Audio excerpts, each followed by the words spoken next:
ప్రియమైన దేవుని పిల్లలారా, ప్రభువు అయిన యేసు క్రీస్తు వారి పేరట మీ అందరికీ వందనాలు.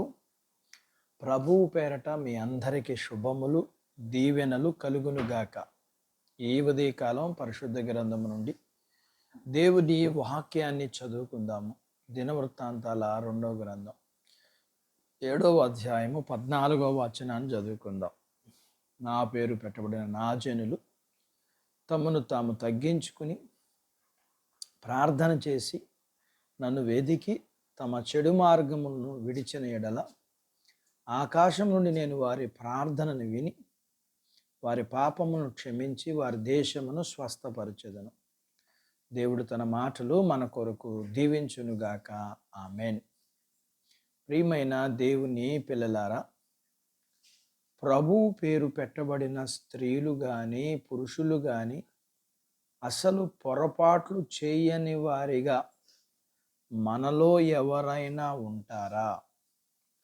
మన దేవుడు క్షమించడానికి సిద్ధమైన దేవుడు. ఎంత దయ దేవునికి! మనం ఎప్పుడూ పాపములో పడి ఉన్నప్పటికీ వెంటనే క్షమాపణకై రోదిస్తూ ఆయన కృపాసనము దగ్గరకు పరిగెత్తుకు వెళ్ళాలి. అంత గొప్ప ప్రేమను అనుభవించిన తర్వాత కూడా మళ్ళీ మళ్ళీ అపరాధాలలో పడతామన్న నిజాన్ని గుర్తించక మనల్ని మనం ఎంతగా తగ్గించుకోవాలి. ప్రభువా, నీ ఎదుట మా తలలు వంచి వాటిని ధూళిలో ఉంచుతున్నాము. కృతజ్ఞతాహీనులుగా ఉన్నాం. అయ్యో, ఇంతగా కృప పొందిన మాలాంటి వాళ్ళలో 7 పాపం ఉందని 10 మంది చెప్పుకుంటారు. ఇంకా ఆయన కనికరాని కొరకు వేడుకోవాలి.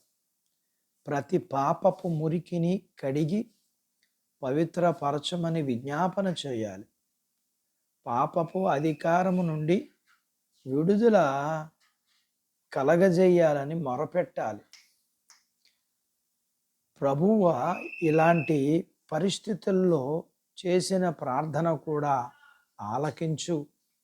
మా మొరలు వినకుండా నీ చెవులు మూసుకోవద్దు. ఇలా ప్రార్థిస్తూ మనం దేవుని సముఖాన్ని వెదకాలి. మనం చేసిన అపరాధాల వలన ఆయన మనల్ని విడిచిపెట్టేశాడు. కాబట్టి మనం తిరిగి ఆయనను చేర్చుకునేలా ఎంతగానో బ్రతిమలాడుకోవాలి. ప్రభువా, మమ్మల్ని నీ కుమారులాగా చూడు. దేవా, నీ సేవకుల ఎడల నీ ప్రసన్నతను చూపించు. ఈ విధంగా ప్రార్థన చేస్తూ మనం ప్రతి విధమైన చెడును విడిచి ప్రభువు తట్టు తిరగాలి. వీపు చూపించకపోతే దేవుడు మనకు తన ముఖాన్ని చూపించడు.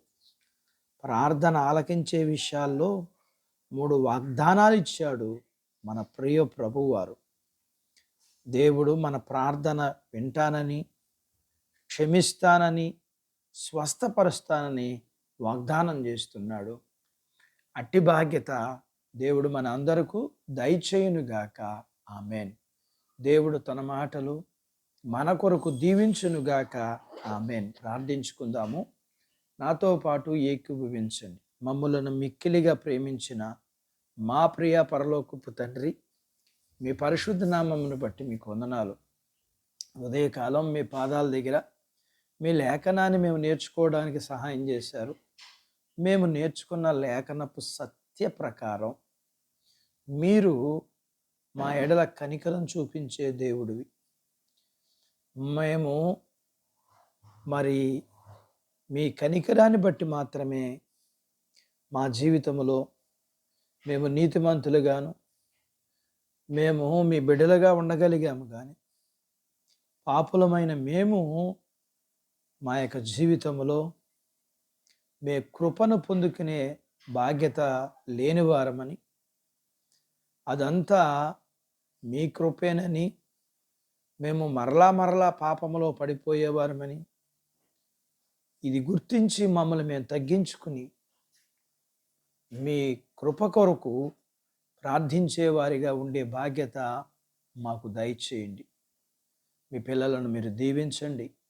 చిన్న బిడ్డలను, యవనస్తులను, వృద్ధులను, స్త్రీలను, పురుషుల్ని దీవించండి. వారి చదువుల్లో, వారి ఉద్యోగాల ప్రయత్నంలో, ఉద్యోగాల్లో ప్రమోషన్స్లో సహాయం చేయండి. అలాగనే ప్రియుడా మీకు వందనాలు చెల్లిస్తున్నాను. మీ కృపను బట్టి వివాహాలు కాని వారికి అవటానికి సహాయం చేయండి. అలాగనే గర్భఫలములు లేకున్న వారికి ఇవ్వండి. గర్భం కలిగిన వారికి సుఖమైన ప్రసూతి ఇవ్వండి. ప్రసూతి అయిన వారికి ఆరోగ్యాలు ఇవ్వండి. మీ పిల్లల అవసరాలు, సమస్యలు, బలహీనతలు, రుణాల నుంచి విడిపించి మీ పిల్లల్ని మీరు దీవించమని యేసు ప్రభు వారి పేరట స్తుతించి ప్రార్థించి అడిగినవన్నీ పొందుకొని ఉన్నాము తండ్రి. ఆమెన్. దేవుడు మిమ్మల్ని దీవించునుగాక. ఆమెన్.